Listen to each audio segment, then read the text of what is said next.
Olá, como vai você? Eu sou Vivian Zanetti, psicóloga do Centro Educacional Balão Mágico.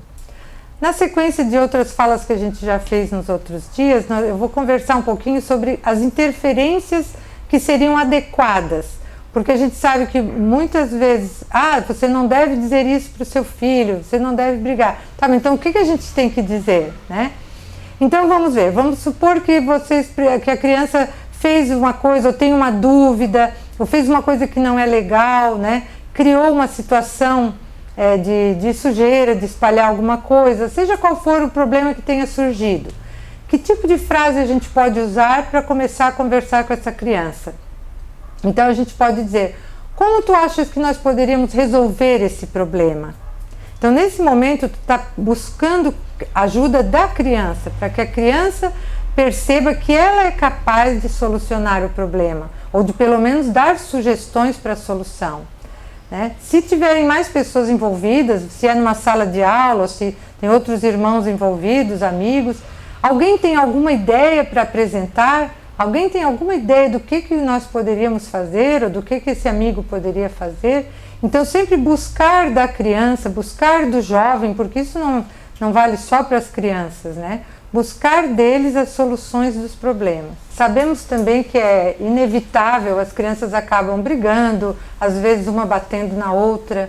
Então que tipo de conversa a gente pode ter com a criança que acabou de bater? Ao invés de dizer, tu não pode fazer isso, tu é um menino malvado, ele não é malvado, uma criança nunca é malvada, né? Então a gente tem que cuidar, não usar palavras que acima de tudo são mentiras, né? Mas dá para usar frases do tipo, pense no que aconteceria se todas as pessoas resolvessem seus problemas batendo umas nas outras, né? Então é uma frase que faz com que a criança pense e até comece a refletir se há um outro jeito de resolver o problema, né? Outra frase que a gente usa muito aqui na escola, tu gostarias que o amiguinho fizesse isso contigo, que ele batesse em ti quando quer o brinquedo ou quando quer alguma coisa? Então só falar, vocês não precisam nem esperar que a criança responda, mas só o fato de vocês falarem isso e fazerem com que ela fique pensando já foi válido.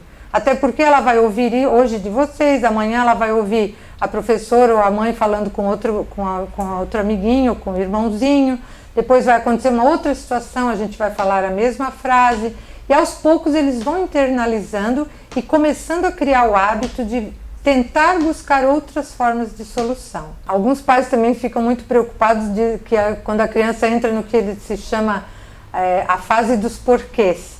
Então tem uma fase realmente que eles começam a descobrir o mundo e começam a perceber que as coisas funcionam, mas ficam muito interessados em como isso tudo acontece, como funciona, e eles vêm muito perguntar o que é isso, o que é aquilo, como que é isso, como que é aquilo.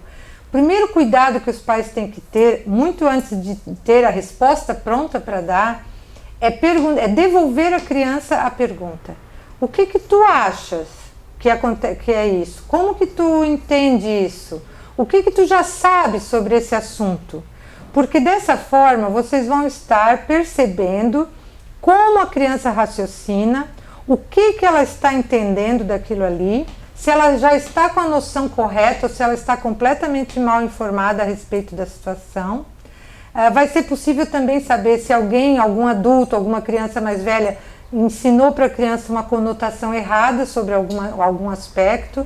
E aí vocês vão conseguir, então, nortear a criança, porque vocês estão entendendo melhor como a criança está pensando.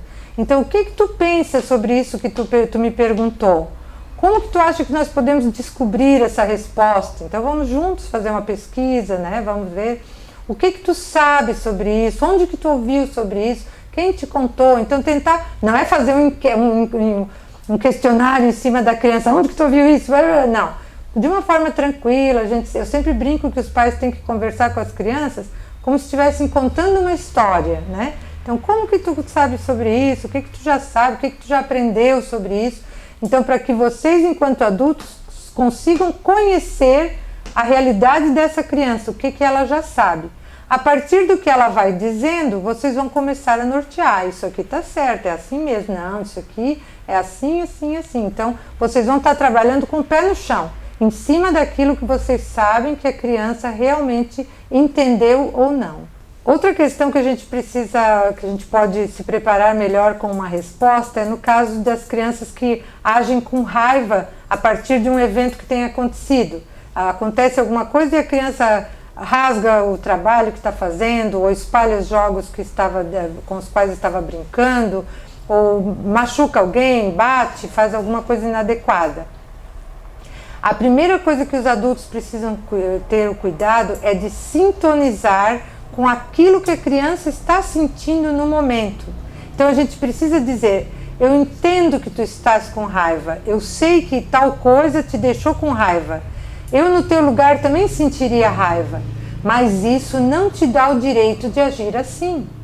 Né? Não te dá o direito de espalhar o jogo, não te dá o direito de rasgar o trabalho do colega, não te dá o direito de bater, seja qual for o acontecimento que tenha ocorrido.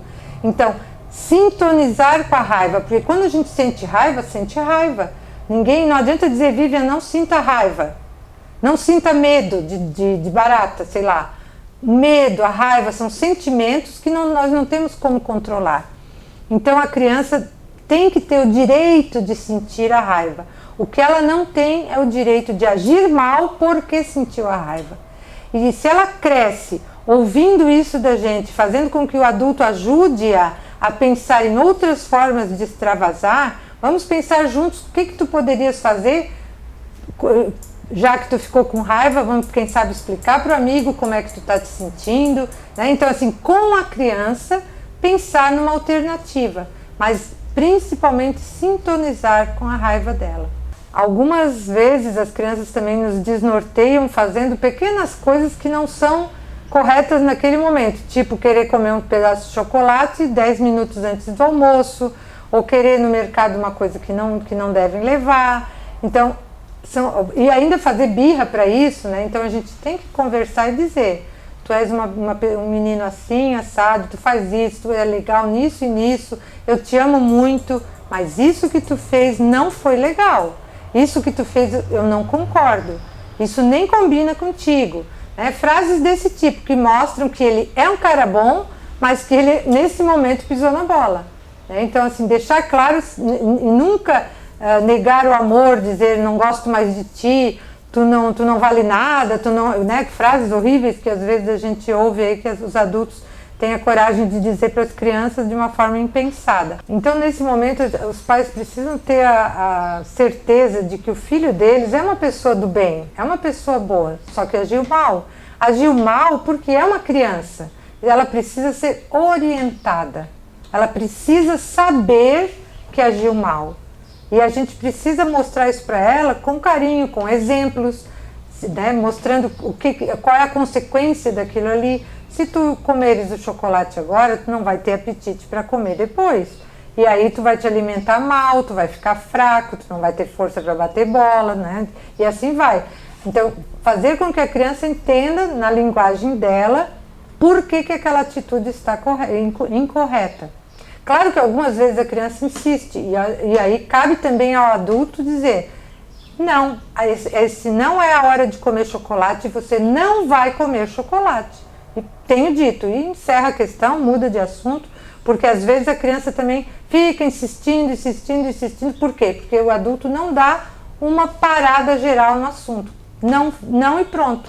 A criança também precisa compreender quando chegou no limite, que é não, e não precisa mais explicar muito.